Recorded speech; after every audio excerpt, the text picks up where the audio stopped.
The ResponderFitt Podcast is built for the men and women who run towards danger. Military, law enforcement, firefighters, and EMS workers who give everything on this job and deserve the same energy when it comes to their own lives. Each episode features guest speakers diving into topics that matter most to first responders, such as physical fitness, mental health, tactical training, range days, and the brotherhood and culture that comes with the lifestyle. Whether you're looking to optimize your performance on and off duty, or you just want real conversations with people who get it, this is the show for you. Welcome to the ResponderFitt Podcast.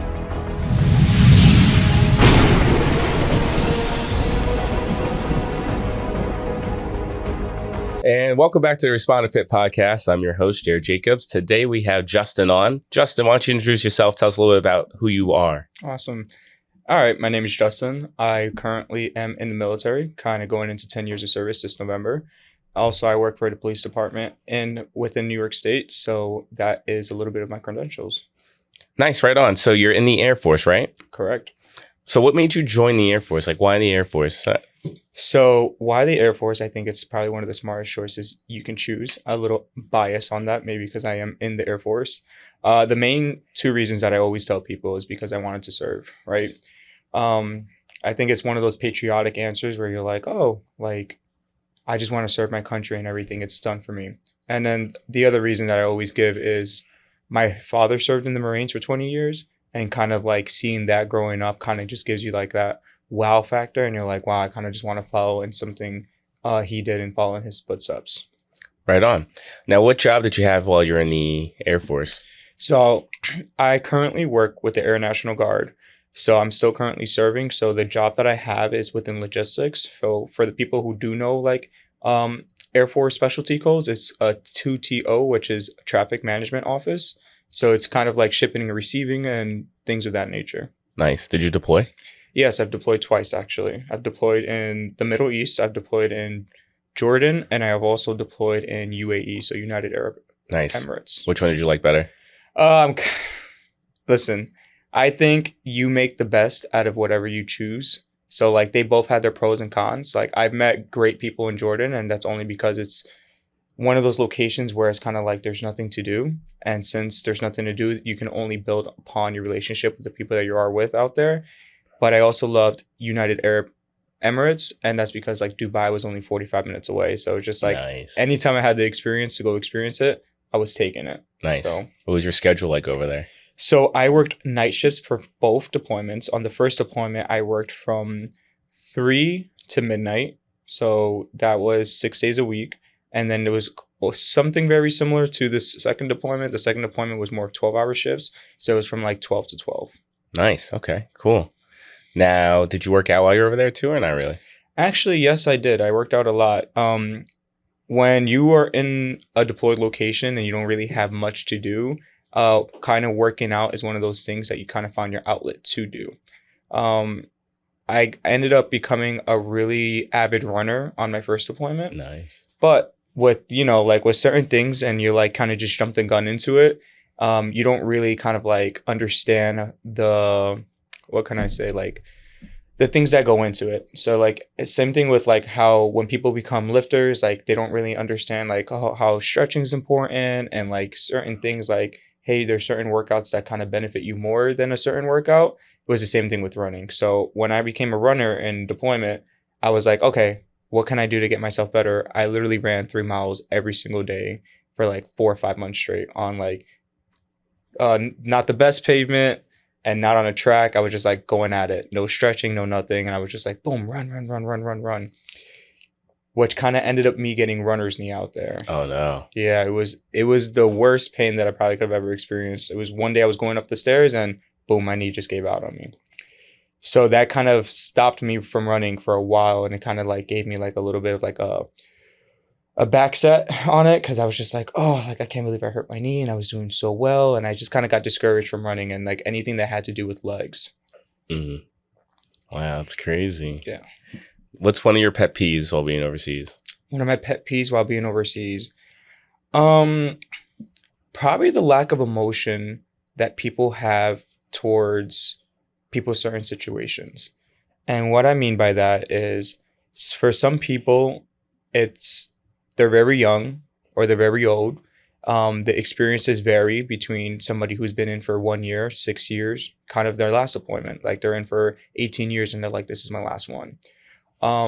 There's not a lot of people in leadership who have like kind of like that soft tone voice where like, hey, we understand what you're going through. You're away from family for a really long time. You could possibly get extended or whatever the case is. And they kind of just don't meet them halfway. And that kind of emotional like thing that we as people or individuals need is not always met out there. So like when I was a supervisor, like I would always try to find ways to like make them forget that we were there. So like if we were working, I'd play music on. I like let's get crazy, let's get funky. Like, you know, kind of like everyone put their own playlist. It'd be like, hey, every other day someone else's playlist, we're gonna listen to it. Like let's see what they like, let's see what they do. And it just kind of builds upon that relationship that you have out there with everyone. Cause you never know, like, hey, I might like Bad Bunny and you might like Bad Bunny. And I'm like, oh, snap. I didn't know we both like Bad Bunny. When Spanish starts coming out. Yeah, especially like when I'm from New York and someone else is probably from Tennessee or California. And you're like, oh, like, I didn't know we could be so far apart from each other and still have the same, like, connections. Yeah, that's sick. Tell us about a crazy story over there. Crazy story. Okay. The first one that comes on the top of my head was there was one day on deployment where I had to go to a certain section to pick up a shipment. And while we're picking up this shipment, so imagine like you're in a truck. So you're just driving in a truck and you know how the truck has like a flatbed where you can put stuff on top of it. So this shipment that we received was computers. So it was like computer desktops. It wasn't the computer monitors or anything like that. It was computer desktops. It was 8 skids of it. So we loaded 2 skids on top of each other. So it was one skid on the flatbed and then another skid on top of the skid. So we had 8 skids in total. Again, like I was mentioning before when I was running, the pavement on the roads over there is not the best. So it's like you could be driving and then like from one second to another, you're just hitting pothole. So let's say we drove about a mile from the location I picked it up from and to the location I had to take it to, which was our warehouse. We ended up getting to the warehouse and I get out the car and I'm like looking at these shipments and these skids are like kind of like tilting. And I'm like, ooh, that doesn't look right. Like, let me go get a forklift real quick. As soon as I take my first step into the warehouse, all I hear is psh. And I just close my eyes and I'm like, please don't tell me that was the computers. Because if that was the computers, I am so cooked. So I like open my eyes and I turn around and I just see computers all over the floor. And I'm like, oh, no way. And why is that a crazy story? I think that's a crazy story is because I had a feeling like those were going to fall. Like I really had a feeling even before we kind of like put them on the flatbed is because we didn't secure them properly. And, you know, it's just a crazy story because I caused $80,000 worth of damages to the Air Force. And it was just like, how do you tell your leadership that like, oh, yeah, that's my fault. Like, my bad. Thankfully, they didn't deduct it from my pay or anything, but I did have to like take a slap on the wrist for it. Like I had to go in front of my commander and like kind of give him a whole briefing on like what not to do, how to fix it, and make sure it won't happen again.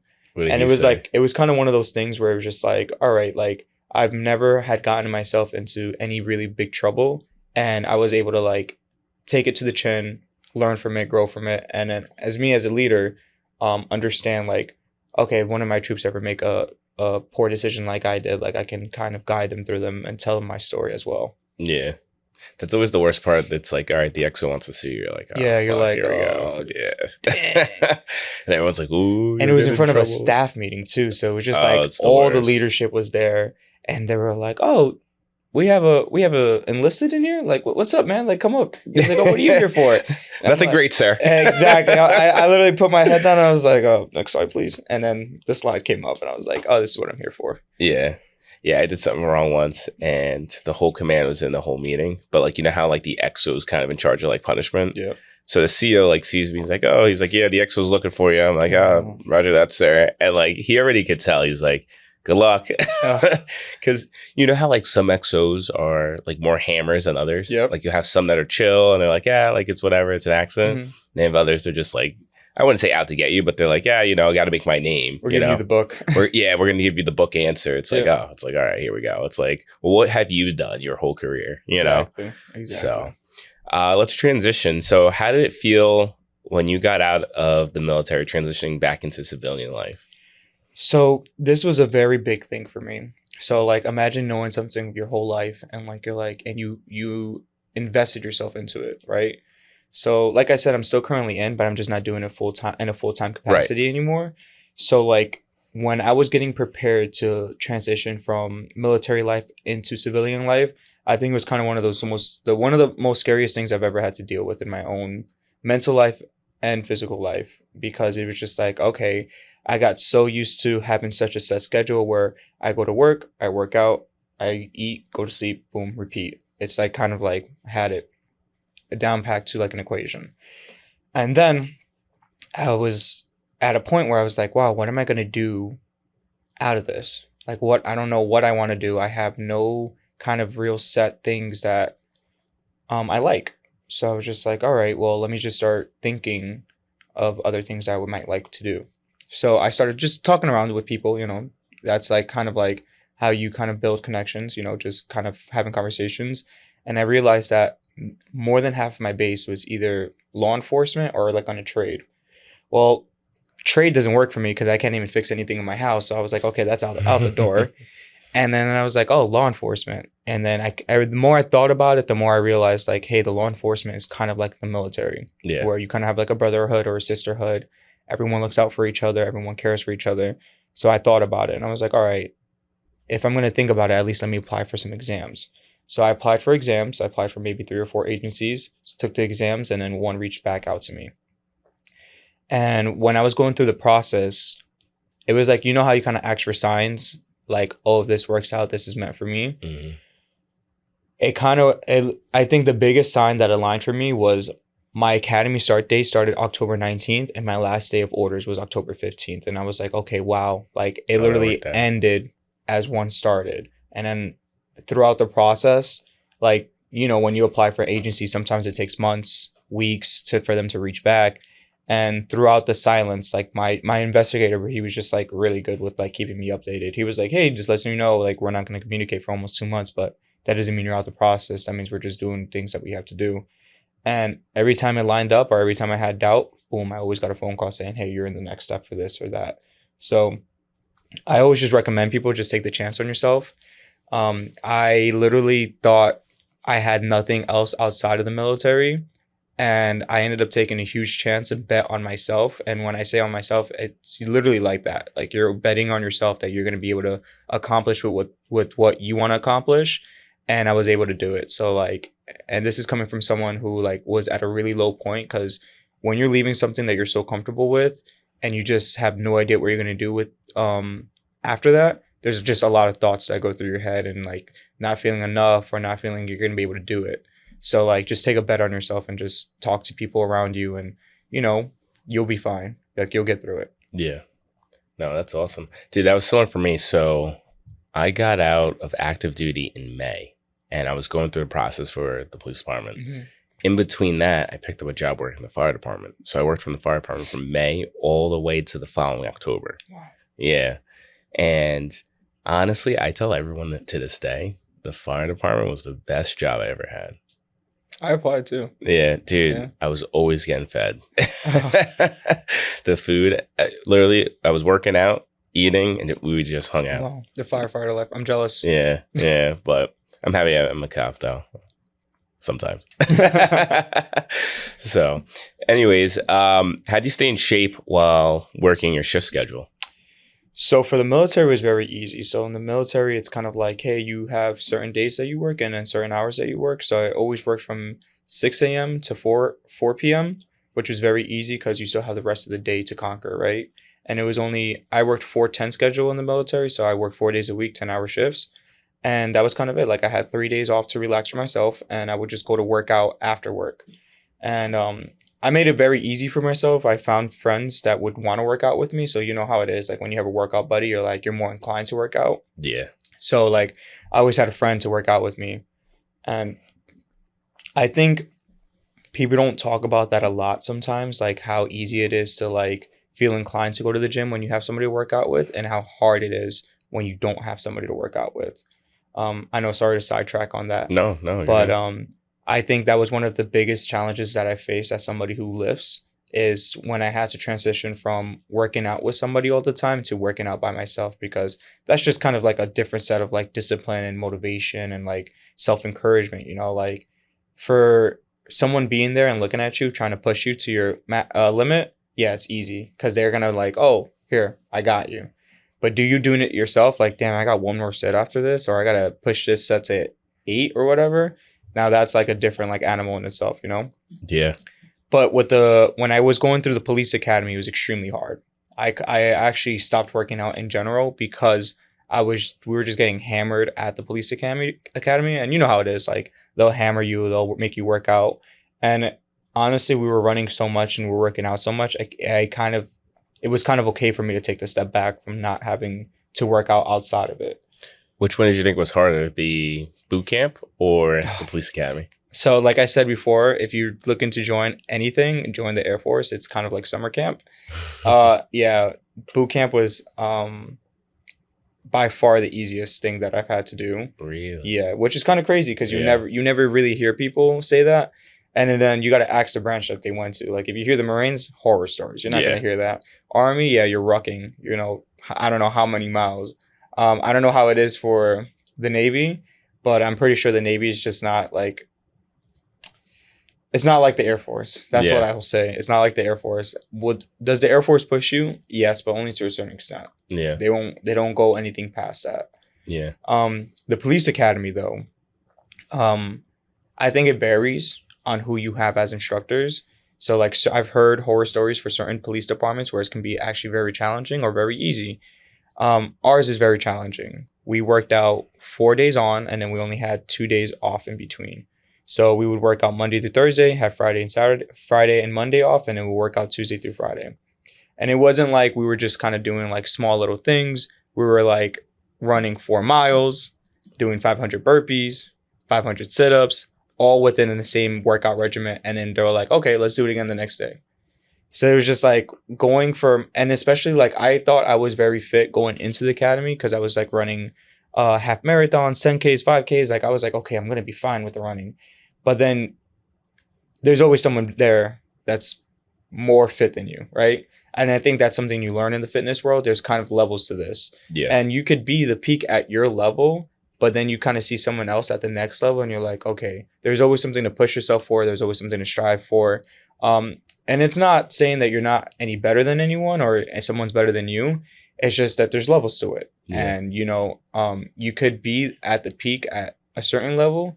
And then next thing you know, you peek through the door and you're like, oh, snap, there's a whole nother level above this. Yep. So it's just kind of like one of those things that keep you humble throughout this, like, your lifting journey or your lifestyle. Like there's always someone that has it a little bit more down packed than you think you have it. Right. So when we were going through the academy, we met those instructors and those instructors kicked our butts. Like they kicked our butts. That's crazy. Would you do it again? Not with the pay salary that I'm getting right now. I'm not going to lie. Now, how important is it when it comes to physical fitness in your department? Like, do you see a lot of guys like working out or trying to work out, or is it kind of like 50-50? So what I will say is I work in a busier precinct compared to others. Mm-hmm. Because of the precinct that I work in, I think we're one of those precincts where you kind of have to, like, physical fitness is very important. Yeah. So you'll see across the other precincts though, like it's very like cushy, like, all right, we don't get the type of calls that you guys get. So like, we don't really have to worry about it as much. Since I do work night shift, I work from 7 p.m. to 7 a.m.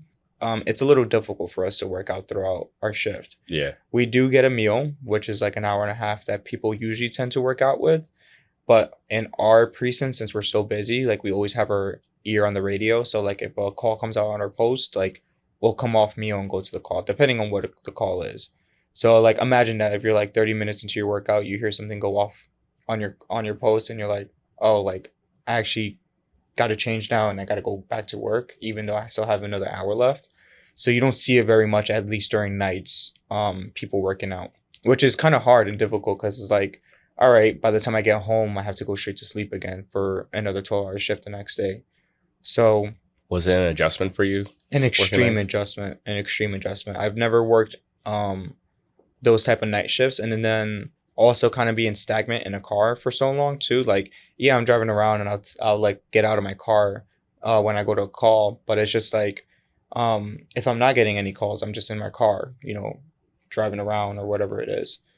And being that stagnant for so long, it's difficult because yeah, you could eat one of your meals that you have scheduled for, but then when you're sitting there for so long and it doesn't feel like it's digesting, you're like, ugh, I don't want to eat my next meal in a few more hours from now. Or, ugh, I feel sluggish. Or, oh, wow, look, it's completely dark at 1 o'clock in the morning. Like, I'm a little tired now, you know? Yeah. I remember when I was like working midnights. I don't work midnights anymore. Mm-hmm. But when I would always wake up around like noon, 1, start my day. I would have breakfast around like 3. And then I would go to the gym around like 5 and then do whatever else I had to do in that little bit of time. We have to be to work at 9. So I'd show up for 9 and then we'd work till 7 a.m. And while I was in the mids, I'll admit, like, I would do what I could, like, doing the job done. But that late night arrest, man, that domestic that comes over and it's like 6 o'clock, you're like, oh, man. And then you're hearing it over the radio, like, oh, subject's violent, order of protection. And it's just getting worse and worse. Oh, subject now has a knife. You're like, You're like, oh, that's not bad. And then it keeps getting worse. It keeps, right. And you're like, huh? Right. And you're like, please just let it be like one of those like fake calls where they just want you to get there faster, And then finally you show up and you just look around. You're like, oh, this is a bag. You got to make the arrest. And then now you're seeing the sun rising. All the day walkers are coming in, smiling ear to ear.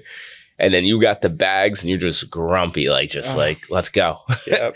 I would try to like bang everything out. Like, you got to get to court, man. Like, we can't play games. Like, let's go. Get in, get out. Exactly. And it's the same thing over here. It's the same thing since like we work 12s.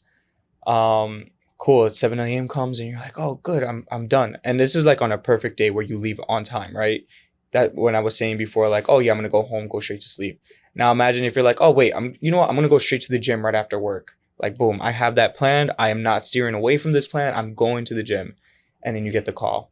And you're like, oh, what was a 12-hour shift is now a 15-hour shift, a 16-hour shift, so on and so forth. And you're like, yeah, there goes my plan for actually wanting to go to the gym for once after work, Yeah. So it's a little difficult, 100%. And that's what, like, I tell a lot of new guys, I'm like, listen, like, if you plan on joining the police department and you're trying to get into fitness or whatever, you may have to work out on either odd days or before your tour. Yep. Because whenever you have plans after work, I promise you that last minute 911 call is going to come in and you're going to be stuck working. It's like the job knows. Literally. It's like the people know. People know. And then, of course, the days you have nothing planned, nothing going on, you're home on time. Yep. No traffic. Literally. Everything's working out fine. And you're like, oh, wow. Yep. Now what? Yep. Like, dude, I'll work a Wednesday to Sunday, for example. Mm-hmm. And that Wednesday is the day I'll have plans, right? And you're like, oh, I won't get stuck on a Wednesday. And it's like, nope, you get stuck on Wednesday, but guess what? Saturday, you're off by like 3. Mm-hmm. And I'm like, come on. Like, I purposely don't make plans until like late, because I know I'm going to get stuck. Don't get stuck on those days. Exactly. So it's always funny how like the shift gods work. Yep. Always happens. So how do you recover from long tours? What do you do? So like right after a long tour? Okay. I drive. It starts from the drive. You know what I'm saying? And you got that prep song? Yeah, either that prep song or, that prep buddy that you just finished your shift with. I think decompression is probably like one of the biggest factors that you can do on this job. And it's just like sometimes you can go on a heavy call and not realize that it's affecting you more than you think, right? So like I'll call my friends up. Sometimes if they could be on the job, sometimes they're not on the job. Maybe I just want to just talk to someone not about work. Or sometimes I do want to talk to people about work. So it just varies. So sometimes I'll call a friend. I have this really close buddy from the academy who reaches out a lot while I'm driving. And we'll just like decompress a little bit and just talk about our night and stuff like that. Other than that, honestly, I'm putting some Kanye on. I'm not going to lie. Yeah. I'm putting some Kanye on. I'm driving home and I'm just listening to the vibes and kind of just appreciating life. Because, sometimes you think you have it difficult. And then this job kind of gives you a different view on life where like your life is not as difficult as you think it is. Some people just have it a lot harder. Some people are just going through crappier situations that you are. And sometimes I just take a look back and I just internally grateful, you know, and grateful that I have a job, grateful that I took a bet on myself, and grateful for everybody that was able to help throughout the night, you know? Yeah. It's kind of just like, it kind of brings you back into tune with yourself. Like, you were able to get through a shift that you didn't think you were going to get through.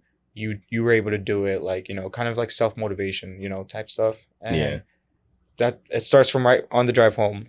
Literally. Yeah. So like sometimes I'll go to the gym and sometimes I won't. So sometimes I'll go home, eat that last meal that I got to eat, and then go straight to sleep and get ready for the next day, you know? Yeah. And if not, there's certain days where I'll finish my shift, go straight to the gym. We've seen each other. Like, I'll be like, yo, I'm like, yo, what's up? What I are you gotta up tell to? that crazy story. Yeah. And then like, I'll come off straight off of work, go straight to the gym, and then I'll work out and then go home and get ready for the next day. Yeah. Okay. That's cool. Dude, one of the things I used to do, me and my so we ride, certain cars ride like solo, and then there's certain cars that are doubled up. Yep. I was in a car that was solo. So I would get off and you would have your sector partner. You normally go to anything outside of like a EMS job, you would go together. And it's funny because we'd both be driving home and somehow we just call each other and we just talk about the whole day again, like another recap. Yep. But I always say it was nice to be able to call someone that you worked with, even though it was my partner, it was still like cool. Just because it's like you're able to like decompress, like again, talk about like whatever it was, or like, yo, that one call is like a little crazy. Yeah. And then you're like, yo, dude, you didn't even see the back. And you're like, oh, okay, whoa, no way. Yeah. But it's nice because it's like I always tell people at home, I have like this imaginary like hook that I pretend to put like my like police hat on. Yeah. Because for me, it separates that boundary of, you know, while at work and home. So I try not to take anything like home. Mm-hmm. I try to like leave it at like my imaginary door that I hang my little hat on. Yeah. So I always tell people like, I always tell people like, figure out something that works for you. Like for me, that's what does it. Like we all eventually, if you haven't, you're going to go to like some crazy, like traumatic call. Yeah. And it's nice, like for me, I'm like, all right, cool. I'm home. Like throw on my little hat. Mm-hmm. Like, even though it's not real, it's fake, but now it does it for you. Exactly. That's my thing. And now I'm like, all right, cool. Like power down, PD mode, all chill. So, because it's funny, like, I just went to Japan and, you know, hanging out in Japan, someone's like, oh, they're like, what do you do on the outside? I'm like, oh, huh. I always hate that question because like when I'm in the States, like, you know, it's a rough time right now. So like, I'll normally tell people, oh, you know, I work for your local 911 or the union 911, you know, and let them figure out like, oh, okay, you're a cop. So I was telling them, I was like, yeah, I'm a police officer. They're like, no way. I'm like, way? Like, why? They're like, no, they're like, you're just so cool. Like, normally, you know, I know a lot of cops, they talk about the job all the time. I'm like, yeah, you know, if I know someone else is a cop, like, we'll talk a little bit, but I'm like, it's pretty much the same everywhere you go. So I'm like, I try to like bring in some more humanity and talk about other things. Cause it's like me and you, if I want to, we can get like gory into like, you know, some crazy calls, but you know, your average everyday person, they don't experience the trauma that like we experience. Exactly. You know, they experience way less. So now you're bringing up all these calls, you know, it can mess with them, you know? So I always tell people it's nice to either have something mentally where you can, you know, hang up on the wall or whatever it is, but find like some type of like outlet. Like I know a lot of people do jujitsu now. Like there's so many different things you could do. So, but with that, let's change gears a little bit. So you're a supervisor in the military. What would you give advice to someone who's trying to become a supervisor in either their branch, maybe as a first responder? What advice would you give them if they're looking to be a supervisor, especially like some of those younger guys? Like for me, I joined the Coast Guard at 18. So I was a third class giving, you know, some of these non-rates, which is like an E2, E3 who are coming in. These guys have like bachelor's degrees. Yeah. So it was always like a little awkward for me. Like, hey, shipmate, you got to go do X, Y, and Z. And I'm like, yeah, this guy's so much younger. So like, what advice would you give to people? So I think that's probably one of my biggest difficulties that I face as a younger supervisor, right? Because even now, like, I'm a little bit unk status now, I'm not going to lie. But when I first became a supervisor, I believe at 21. So a supervisor in the Air Force is a staff sergeant. So that's kind of like a E5 for everyone that it speaks the enlisted language, you know. That came really quick at 21 years old. And you can only imagine when you're 21, there's people in life that are deciding late that they want to join as well. You know, like you have your 25 and above year olds coming into the military and they're like, you know what, I want to try something new. and they end up enlisting, and you meet them throughout boot camp. They're like, oh, that's dad of our platoon or our flight or whatever the case is. So like, imagine getting those individuals into your squadron or into your flight or into like, the group of people that you're in charge of, and you're like, now you're telling this 28-year-old, hey, you got to go do this, and I'm only 21. It kind of takes people a step back where you're like, wow, this guy's so young, he's telling me what to do. Like sometimes you'll get pushback on it, or sometimes you'll see great individuals who actually want to learn. They'll submit to it and be like, yeah, whatever you need. Because I think people tend to forget that certain ranks are earned and certain ranks are given. Mm-hmm. And then you can tell the people who earned them, and you can tell the people who were given them. I always like to say that I did a lot in my career to get to where I was at. And every time that I was able to make rank, I was very fortunate and blessed to make the rank that was given to me. One of the biggest advices that I could probably give to people who want to be supervisors, are supervisors, is getting to know your people. And the reason why that's so important is because you kind of lose that kind of like sense of like connectiveness with your younger people when you become a supervisor, because you shift gears. It's not, hey, how do we work together? It's like, hey, how do I take care of you? What do you need? What can I help you with? It's you're taking care of them, essentially. That supervision role in the military, at least, is, hey, are you green in all your health things? Hey, are you up to date with all your training? It's not so much about me and you anymore. It's about like, what am I tracking you correctly? Am I taking care of you correctly? So it's getting to know your people, and not only inside of work, but outside of work as well. Like building that connection just outside of work, because some people go through crappy stuff, man, and you'll never know it. I think veteran suicide is spoken a lot about now. And if you just never got to know the people that you worked with, and they're just going through crappy stuff, and you just never know. Or just they never felt comfortable enough to talk to you because you were just such a person that was like goal orientated only. Like, okay, did we get this done? Okay, cool, thank you. Task-driven leader. On to the next task. And you never took a step back and say, hey, I appreciate you for what you did. I know it took a lot of time, and thank you. Like I clearly see you. Or hey, next week take some time off on me, whatever. You want to leave an hour early, like every 2 days or something like that? Go ahead, you deserve it, you earned it.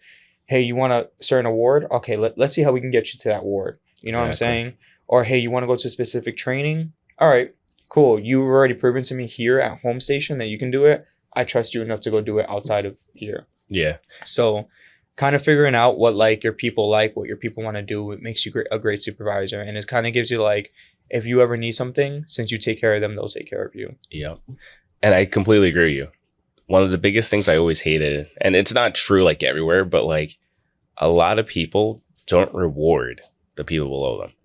It could be just as simple as, hey, you did a great job. Like, thanks. I'm glad you're on board our team. It doesn't have to be something every week. It doesn't have to be something every month, but just give your people the credit that's due. Exactly. I feel like a lot of people work hard and they don't get the recognition they deserve sometimes, So I've always made it like my mission. I'm like, if I ever continue going up the ladder, like I want to keep recognizing the people below me for doing the work they do. Yep. So I actually got jammed up once because I let someone go early. I'm like, you know what? He deserved it. They're like, yeah. They're like, you can't make that determination. I'm like, yeah, well. And you took the hit. Oh, well. You know what? Did that person ever find out that you took a hit for them? No, I didn't tell them. No?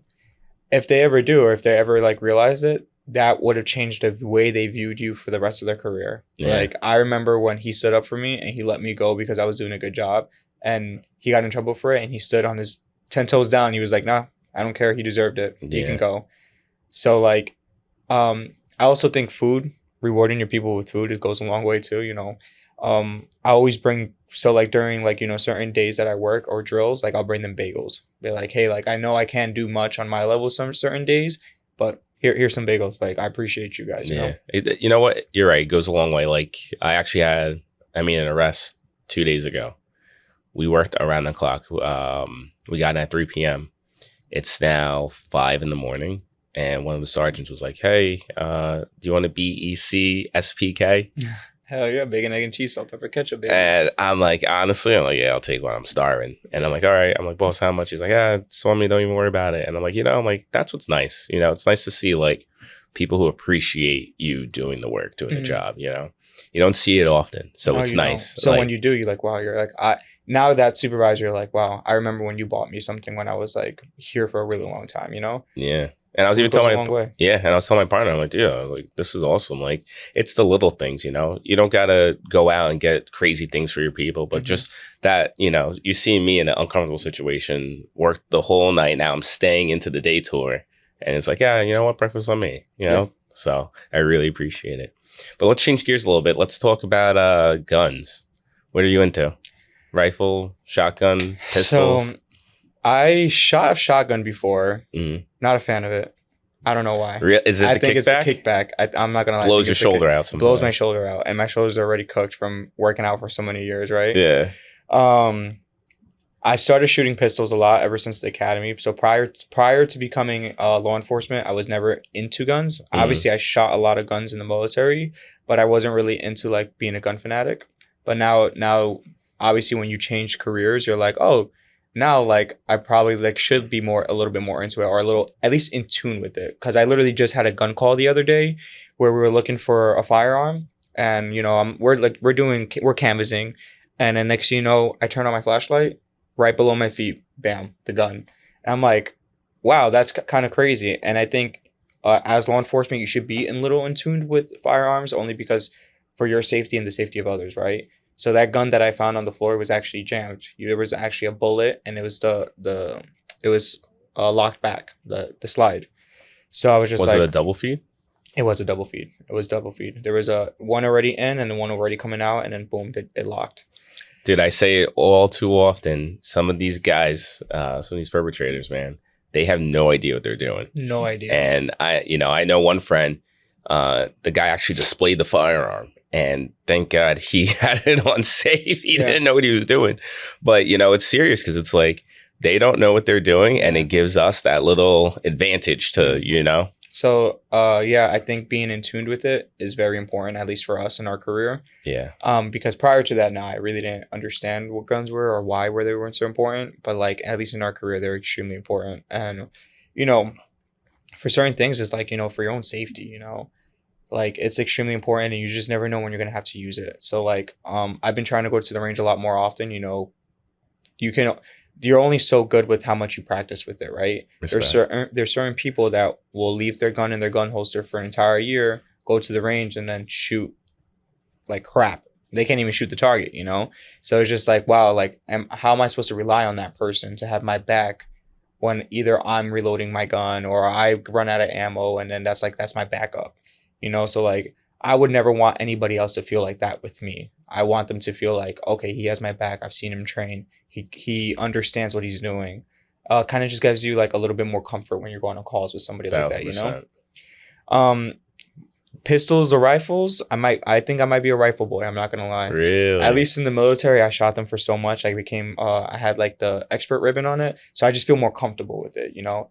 I'm not gonna lie. I love the 50 cal. Yeah. Just that recoil, when you sit in that seat and you're just going like back and forth, you're like, You showed me a lot of videos of you shooting it too. Dude, I loved it. Yeah. You know, we don't shoot it often, but when we do, I'm like, this is sick. They're like, yeah, aim for over there. Look for the tracers. I'm like, yeah. So my favorite is if you watch the intro, the night, we did a night shoot, watching doing the night shoot. So sick. It's crazy because it looks like lasers. Like literally. Yeah. Yeah. It's funny. So the first time we shot it, they're like, yeah, you're going to see the tracer like every 5 rounds. And I'm like, okay. And I'm looking, we're uprange. We're in Vermont at this, it's the Army Mountaineer School. So you're looking at these mountains and they're all the way down. And they're like, all right, you see your target? I'm like, yeah. I'm like, yo, spray and pray, bro. Yeah. I'm just looking at these red dots. I'm like, yeah, I think we're hitting him. You're doing such a good job. Yep. I'm like, if he's not dead, he's dead now. Yeah. I think there's also like a thing that makes you feel like you have hair on your chest when you shoot a gun. You know what you feel saying? Like, yeah, you gotta get that picture, like, macho man. Yeah, like I feel like a badass. Like after you're like you know, even if you're shooting targets or practicing, you know, like when you just have some, and it's like it's kind of crazy when you look at this thing in your hand and or when you're shooting something, you're like, dang, this is power. You know what I'm saying? Like this is like serious power. Yeah. And people get jammed up with it, you know, if you're not doing what you're supposed to do. I've seen a lot of people get jammed up with it, even like flashing it on social media and stuff like that. People get jammed up with it. That's why it's just like, it's just important to like practice it and understand it, you know, like 100%. I said that in the beginning, and I'm going to stay in it. Like, double down. Let's hear it. Yeah. You got to make sure you're practicing with your firearm and understanding the safety, you know, especially if you have kids at home, you know, for the older audience, you know, I think having them learn, not at a right age that you think it's right, understanding guns, you know, understanding when it's safe and empty, understanding when it's locked or whatever the case is, because you just never know. If you let your kids go to a friend's house and they have firearms in the house, or, you know, just in general, they find a firearm in the street or whatever the case is, understanding the very basics of knowing that a gun is safe and empty, you can at least feel comfortable with your own kids. Like, hey, I know my kid understands gun safety and how to take care of it. They need to take care of it. Yeah. Because, you know, you probably hear about it all the time. Kills sometimes, man. Yeah, you've heard calls or been on calls where they shot by accident, and, you know, sometimes it could take a life or hurt someone, you know. 100%. So, or they send it through their house into the next house. Yep. You know, oh, I didn't know. What didn't you know? It's a very powerful weapon, you know. Yeah. It's a very, very powerful firearm. Yeah. You got a crazy story on the job? PD job. Crazy story on the PD or job. Or foot chase or anything? So there was one day. Oh, were you there for the mall? No, I wasn't there. I was actually off that day. Thankfully, I was off that day. Yeah. Oh my God. I will say, like, with this newer generation, once they're hype about something and they want something, they'll do anything it means to get it. Yeah. And if that means going up against law enforcement, they'll do it. Like, you know, we're never trying to jam up anybody. I feel like people have the tendency, if they see us, that we're trying to jam people up. That's not what we're trying to do. We're just trying to make sure everyone's safe. So when you're putting other people's safety in harm and our own, that's when we have to kind of have our foot in what we need to get involved in, and, like, you know, take the precautions that we need to take. But I think one of the craziest stories that I've been on a call, and it has nothing to do with, like, you know, like, oh my God, I saw this crazy stuff. It was just kind of one of those things where we were at the right place at the right time, and we were being proactive. So we just busted out for meal. Bam, 10-7, you know, I'm on meal, and I'm just kind of, like, you know, scrolling through my phone, relaxing, kind of decompressing because the night was long. And it's like 3:00 in the morning, right? We hear this call go over the radio saying, hey, hit and run on a certain parkway, where they closed down the parkway completely. They closed it down 5 exits back and 5 exits forward. Currently that the person that was involved in the car accident left scene. Okay, so me and my partner are like, okay, they're on a parkway. There's no way they're going anywhere else besides straight or back. We just realized that the parkway is closed, 5 exits back, 5 exits forward. Let's go on the parkway the opposite direction and see if we can find them. We're on meal, by the way. We're on meal. We're just being proactive, you know. We're gonna help our people out because when they need help, we're gonna be there and help them. So as we're going into the opposite direction of this parkway, boom, we see a guy running straight to our direction. We're like, that's weird. The parkway is closed. Who could this be? So my partner's like, get ready, we're gonna go out. Bam, we get out. We're like, hey, he's like, get on the ground. We do a complete search and we put him under arrest. And thankfully, the person that we caught was the drunk driver that unfortunately just took a life away. You know what I'm saying? Yeah. And they needed a Spanish translator at scene where the accident of the scene was. And since I speak Spanish, they took me down there. And it was kind of crazy to actually witness, like, what this guy just did. Because, you know, the people that were there with him, they never got to see the scene that he just did. And we were able to put him in cuffs. Then I got to the scene, and then I was like, well, the person that we just put away literally took a life. The family was there crying. He was in an ambulance already getting escorted to the hospital to see if they can do anything to save him. And he was just like, I was just kind of taking a step back where, like, wow, like, this is what the job is, you know, putting people like that away, you know? And I always tell these guys, I'm like, you can't outrun the radio. Yeah. You know, like, we got people everywhere. If we got to call another agency over, we'll call them. If you're going to go this way, we'll send somebody, you know? So that's the one nice thing I always tell people. I'm like, I love the radio because, you know, I say one word, everyone's coming. Yep. You know, it's going to be more of me than you. Exactly. You know? So, If every officer had just 30 minutes a day to train, what should they do? 30 minutes to train. Okay. I'm going to go the easy route on this, and I'm just going to say cardio. And I'm not saying you have to run. I'm not saying you have to jog or anything. Just some type of cardio that will keep you with a nice little sweat and get your steps in. Either your steps in or anything that has to do with your cardiovascular, you know? You'll see it a lot. Like we work on our feet a lot. You know, if there's a certain call that gets nasty, we're running to it. We're helping out our own people. If we have to roll around with certain people, we're rolling around. That's all cardiovascular, you know?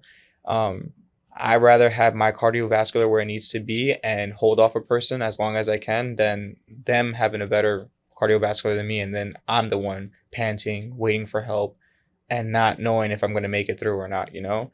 So getting your steps in, you know, either jogging, walking, or going for a run, you know, is extremely important. 30 minutes is very small when you think about it in a 24-hour period, you know? Less than 1% of the day. Yep. What's one small percentage of the day, and you know it just keeps you active. And you know sometimes we're on our feet a long time, and if you're already on your feet for 30 minutes a day, it shouldn't be any longer when you're out there sitting on a crime scene or whatever the case is.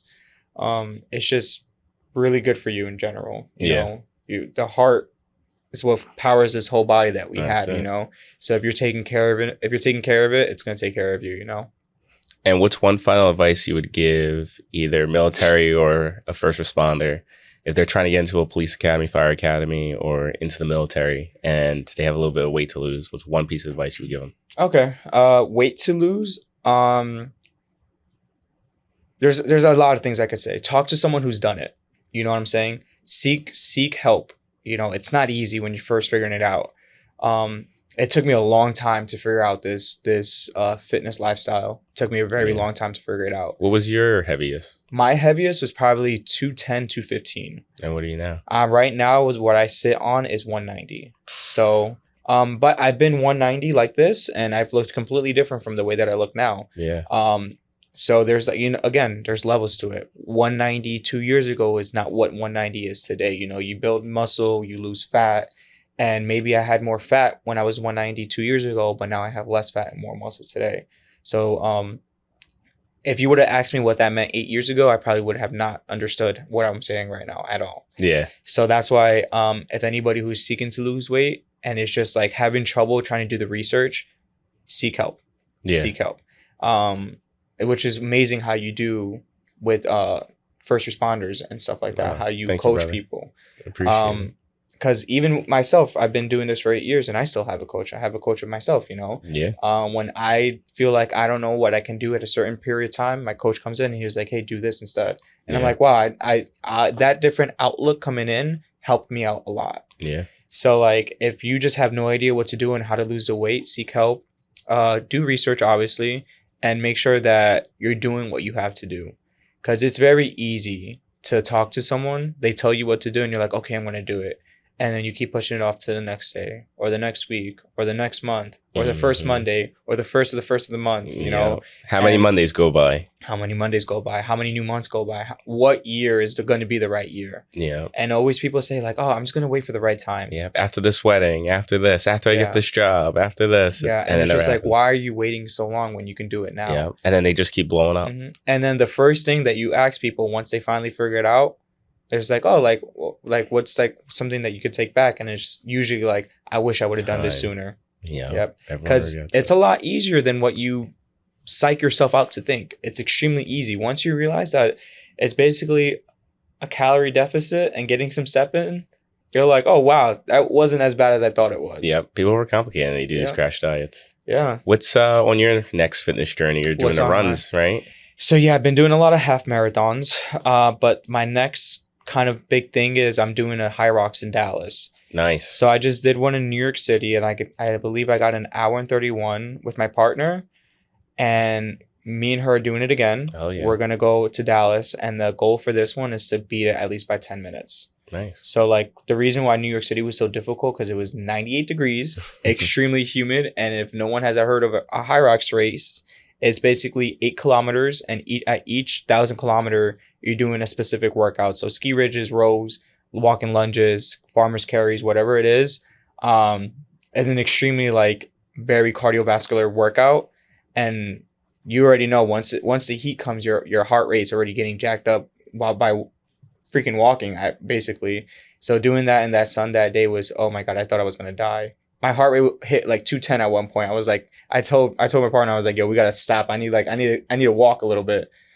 But yeah, that's next on the horizon is Dallas 2026 High Rocks. Nice. Okay. Awesome. Yeah. Now, where can my people find you if they want to? They want to keep up with me, see support. how I'm up to. I have an Instagram. It's at JUST_13. Wait. Do you want to check? No, it's at JustFit_13. Hell yeah. So that's where you guys can find me. All right. Well, thank you, brother, for coming on to the pod. We appreciate it. Thank you for inviting me.